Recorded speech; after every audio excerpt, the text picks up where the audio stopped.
kumepangwa draw ya hatua ya makundi ya ligi ya mabingwa barani Afrika na klabu yetu Young African Sports Club imeangukia kwenye kundi B, kundi ambalo limehusisha timu kama Al Ahly kutoka Misri, kuna timu inaitwa FAR Rabat kutoka Morocco na kuna timu inaitwa JS Kabylie kutoka Algeria.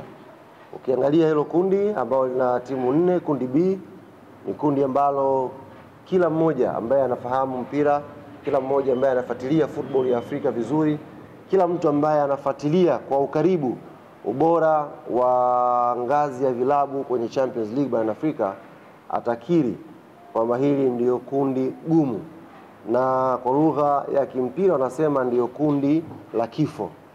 Kwa nini ni kundi gumu na ni kundi la kifo? Ni kwa sababu ya ubora wa timu zote 4 ndani ya hilo kundi.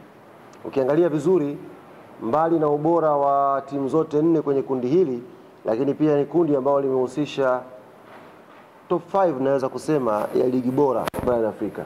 Kuna ligi ya Misri hapo, kuna ligi ya Morocco, kuna ligi ya Algeria na kuna ligi kuu ya NBC ya hapa Tanzania.